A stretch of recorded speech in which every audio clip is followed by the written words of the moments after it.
Diplomatic efforts are continuing. On Monday, Iran's foreign ministry spokesperson said regional mediators are actively engaged. Let's take a closer look at a timeline of events.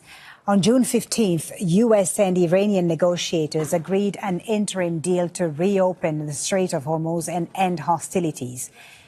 Then, a few days later, both sides signed a memorandum of understanding towards ending the war.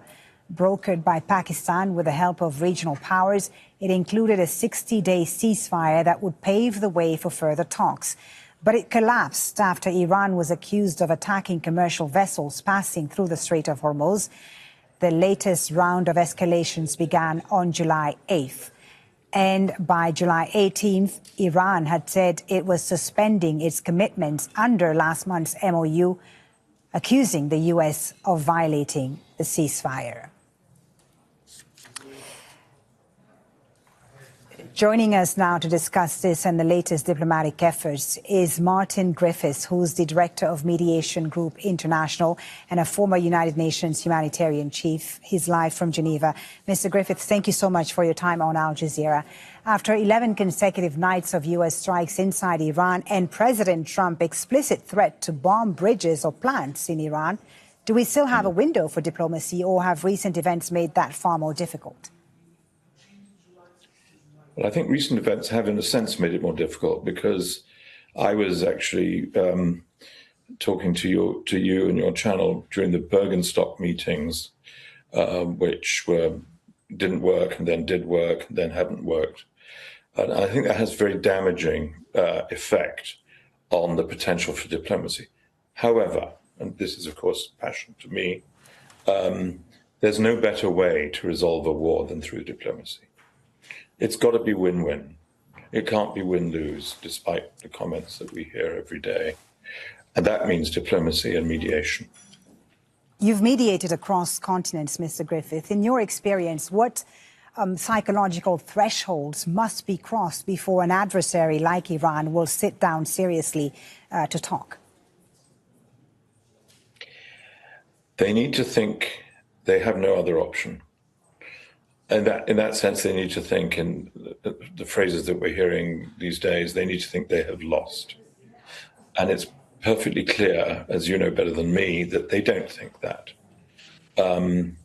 It's also true for the US, you know, I mean, I don't choose between these two parties.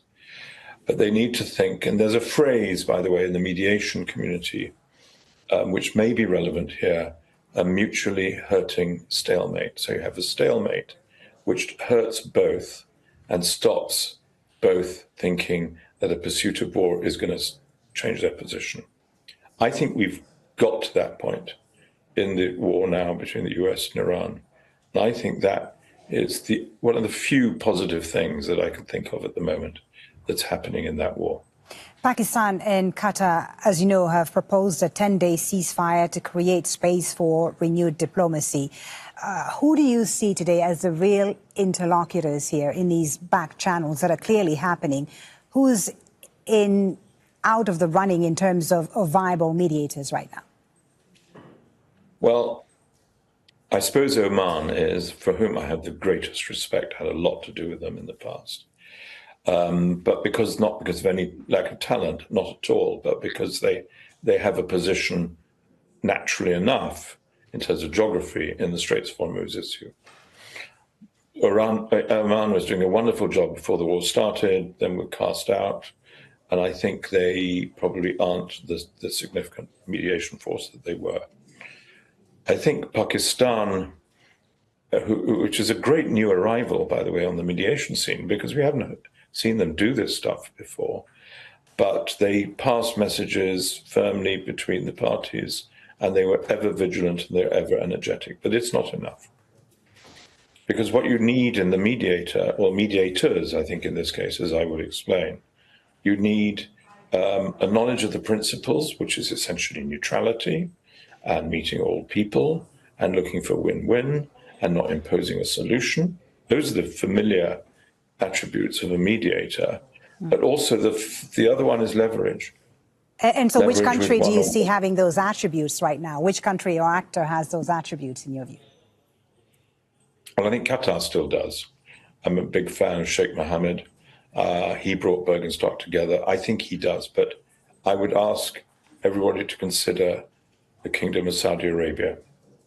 I know them well from Yemen, where I thought they were brilliant, the way they back-channeled and did things with the Houthis back in my day, 2020, 2019. They also have huge reach in the Gulf region, in the Arab region.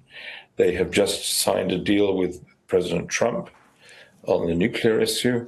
I think they are an obvious candidate to be, in my view, one of the two that can bring this to the table and see it to its end. Mr. Griffith, let's focus on the issues now, because you mentioned the nuclear issue.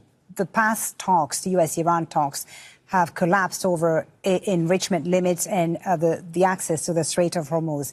If you were drafting a ceasefire, a 10-day ceasefire, let's say today, what 3 concrete verifiable clauses would you insist on to prevent another collapse?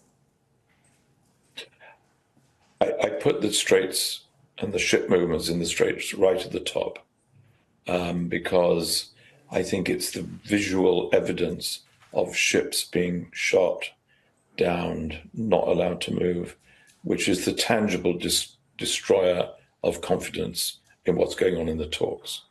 So I think there has to be one that's fixed up before talks, a way in which to break that mold, to have ships move safely. And obviously that means without tolls. And I know it's very difficult because all sides have very strong views. That seems to me to be the prime one. The second one, I believe, has to be something to do with frozen assets, which Iran, I know, is very insistent on. And there needs to be a move, and the US has been open to this, to signally show a thawing of frozen assets, a release of them, but within a time period which is not the end of the process, but which encourages the process. That's the second. And the third, I believe strongly in the notion, and Mr. Trump put it in his MOU, of, and I would say this, I'm a humanitarian, of a reconstruction phase. We talked about it in Gaza. It's never come to grips. It was talked about in the MOU with Iran and US. It's never come. It's very, very important for the main people who are wanting peace are the people of Iran, and I think in a very different way the US. They will be encouraged if their needs are reflected. You've argued, Mr. Griffith, that it's much easier to stop a war than to build peace. In this context, what would a minimal stop the war deal look like, and what would a realistic build-up peace roadmap require beyond an agreement on the strait, for example?